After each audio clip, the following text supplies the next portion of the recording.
علم کا گھر فن کا مسکن مدرسہ محمودیہ،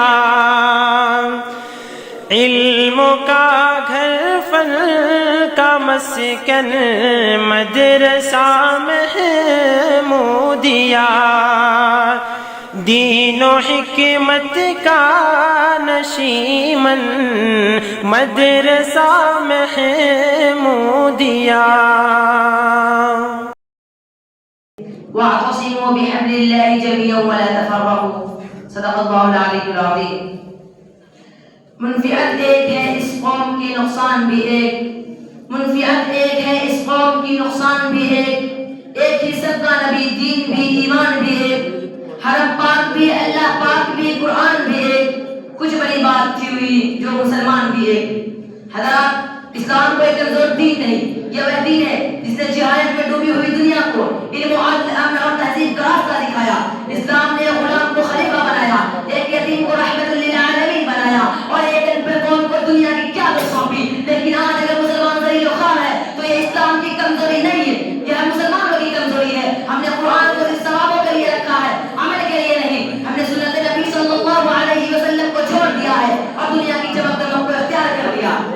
حالانکہ میرا نبی کہہ رہا ہے میں اس فریضے کے لیے دنیا میں آیا کہ اللہ کا دین اس دنیا میں غالب آئے۔ میرا نبی کہہ رہا ہے مجھے اللہ نے حکم دیا ہے والذی ارسل رسولہ بالہدی ودین الحق لیظہرہ علی الدین کلہ ولو کرہ المشرکون، کہ ان ظالموں سے لڑو حتی یقولوا لا الہ الا اللہ، یہاں تک کہ وہ اللہ کی توحید کا اقرار نہ کر لے۔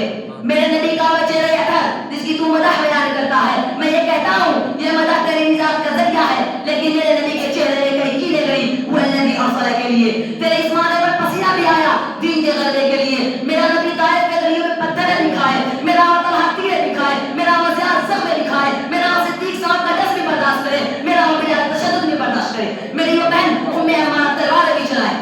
کیا میرے نبی کے رسالے اثر پہ کیا اس لیے کی گئی کہ اس کی امت ایک روٹی کے ٹکڑے کے لیے ترسے؟ آج اسی امت کا ایک جوان مصر کے بارڈر پر کھڑا ہو کر اہل مصر سے مخاطب ہو کر بلکہ عرب امت سے مخاطب ہو کر یہ کلمات کہہ رہا ہے ظالموں، اگر تم دواؤں سے مدد نہیں کر سکتے تو کم از کم ایک روٹی کا ٹکڑا بھی دے دو۔ ادھر چاند اور اس کے ستارے صعوبتوں پر صعوبتیں برداشت کریں اور اس کی امت ایک روٹی کے ٹکڑے کے لیے ترسے۔ مت بھولو تم اس نبی کی امت ہو جس نے فقط ایک اونٹ کے پیٹ پلانے پر مالک کو بلا کر تنبیہ کی، اور آج اسی نبی کی امت فلسطین میں، کشمیر میں، شام میں، افغانستان میں، برما میں ہر جگہ مسلمانوں پر ظلم ہو رہے ہیں، لیکن مسلمان خاموش ہیں۔ مسلمانوں، آج اسلام پر نہیں ہم پر حملے ہو رہے ہیں، لیکن مسلمان خاموش ہیں، کیونکہ ہم نے ایمان کی طاقت کو بھلا دیا ہے اور دنیا کی محبت کو دل میں بیٹھا لیا ہے۔ آج ہمارا حال یہ ہے ہم دوسرے کے بہکاوے میں آ کر ہم اپنے بچوں اور بچیوں کو دین کے بجائے صرف دنیا سکھاتے ہیں اور پھر شکایت کرتے ہیں کہ نئی نسل بگڑ گئی۔ کسی شاعر نے کیا خوب کہا ہے، الجھے ہوئے حالات کے شکوہ نہ کیا کر، الجھے ہوئے حالات کے شکوہ نہ کیا کر، خیرات میں خوشیوں کی تمنا نہ کیا کر۔ یہ لوگ تمہیں چین سے جینے نہیں دیں گے، یہ لوگ تمہیں چین سے جینے نہیں دیں گے، اگر چین سے جینا ہے تو بحرام مچا دو۔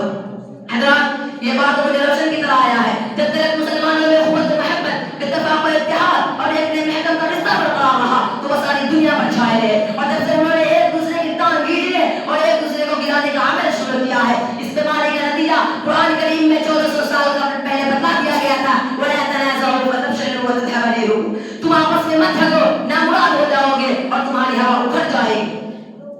مسلمان اقوام عالم میں ذلیل و خوار ہوتے جا رہے ہیں۔ اللہ کے بندو، آج تمہاری کمزوری کی وجہ ساز اور سامان کی کمی نہیں، تمہاری کمزوری کی وجہ دولت اور سیم اور رزق کی قلت نہیں، بلکہ تمہاری کمزوری کی وجہ ایمان و یقین اور اتحاد و اتفاق کا فقدان ہے۔ کہ شاعر نے کیا خوب کہا ہے، ایسا نہیں کہ نفس کا شیطان مر گیا، ایسا نہیں کہ نفس کا شیطان مر گیا، شیطان تو زندہ ہے، انسان مر گیا، سجدوں میں سر جھکانے کی فرصت ہی نہ رہی، مومن کے روح میں بسا مسلمان مر گیا۔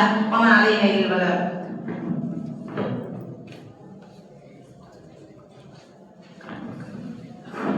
ماشاءاللہ، اس کے بعد